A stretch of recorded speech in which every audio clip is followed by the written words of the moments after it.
ഈ ചാടിത്തുള്ളി എക്സൈറ്റഡ് ആയിട്ട് പോകുന്ന വേറെ ഒന്നിനുമല്ല, ഇവിടെ അടുത്തൊരു പള്ളിയിലെ പെരുന്നാളിനായിട്ടാണ് കേട്ടോ. ഞാനും എൻ്റെ അനിയത്തിയും കൂടിയാണ് പോയിട്ടുണ്ടായിരുന്നത്. ഞങ്ങൾ എല്ലാ ഇയറും മിസ് ചെയ്യാതെ ഈ പെരുന്നാളിന് പോവാറുണ്ട് കേട്ടോ. ഞങ്ങൾ എൻ്റെ ഒരു സ്കൂട്ടിക്കാണ് പോയിട്ടുണ്ടായിരുന്നത്. ഉച്ച കഴിഞ്ഞ് വൈകുന്നേരം ആവാറായ ആ ടൈം ആയതുകൊണ്ട് തന്നെ നല്ല വെയിലുണ്ടായിരുന്നു കേട്ടോ. കണ്ണിക്കൂടെയൊക്കെ വെള്ളം വരുവായിരുന്നു. അങ്ങനെ ഫൈനലി ഞങ്ങൾ അവിടെ എത്തിയിട്ടോ. ഇതാണ് കേട്ടോ പള്ളി. അവിടെ എത്തിക്കഴിഞ്ഞപ്പോൾ ഞങ്ങളുടെ എക്സൈറ്റ്മെന്റ് ഒക്കെ പോയി. ഞങ്ങൾ പട്ടി പോസ്റ്റ് ആയിരുന്നു ഗൈസ് കുറച്ച് നേരത്തേക്ക്. ഞങ്ങളോട് 4:30 വരും എന്ന് പറഞ്ഞ് പറ്റിച്ച് 5 മണിയായപ്പോൾ വന്ന മുതലിനെയാണ് നിങ്ങളിപ്പോൾ കണ്ടുകൊണ്ടിരിക്കുന്നത്. എന്നിട്ട് അവൻ അവിടെ വായി നോക്കിക്കൊണ്ടിരിക്കുന്നത്. അതിനുശേഷം ഞാനും കുഞ്ഞ് ഐസ്ക്രീം ഒക്കെ കഴിച്ചിട്ടുണ്ടായിരുന്നത്. ഞാൻ ചോക്ലേറ്റ് ഐസ്ക്രീമും അവള് ബ്ലൂബെറി ഐസ്ക്രീമും ആണ് കഴിച്ചിട്ടുണ്ടായിരുന്നത്. അതിനുശേഷം അവിടെ നിന്ന് തന്നെ ഒരു കോളിഫ്ലവർ ബജിയും കഴിച്ചു.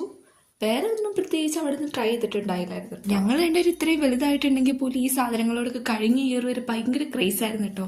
ഈ തവണയും കുറെ കയറി നോക്കി, പക്ഷെ നല്ലതൊന്നും കിട്ടിയിട്ടുണ്ടായില്ല. അതുകൊണ്ട് ഒന്നും വാങ്ങിയില്ല കേട്ടോ. അവിടെ കുറച്ചേരം പോസ്റ്റ് അടിച്ചതിന് ശേഷം കുറച്ച് പലഹാരങ്ങളും കാര്യങ്ങളൊക്കെ വാങ്ങിയിട്ടുണ്ടായിരുന്നേ.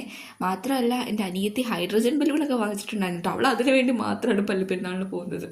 പിന്നെ പ്രദക്ഷിണ കാര്യങ്ങളൊക്കെ രാത്രി ആയപ്പോണ്ടായിരുന്നു. രാത്രിയൊക്കെ ആയപ്പോഴത്തേക്ക് അത്യാവശ്യം തിരക്ക് കാര്യങ്ങളൊക്കെ ഉണ്ടായിരുന്നു കേട്ടോ. പിന്നെ നൈറ്റ് നാടകമൊക്കെ ഉണ്ടായിരുന്നു കേട്ടോ. നാടകത്തിനോട് എനിക്ക് വലിയ താല്പര്യമില്ലെങ്കിൽ പോലും കുറച്ചേരം കണ്ടൊക്കെ ഇരുന്നു. ഇതൊക്കെ രസമല്ലേ.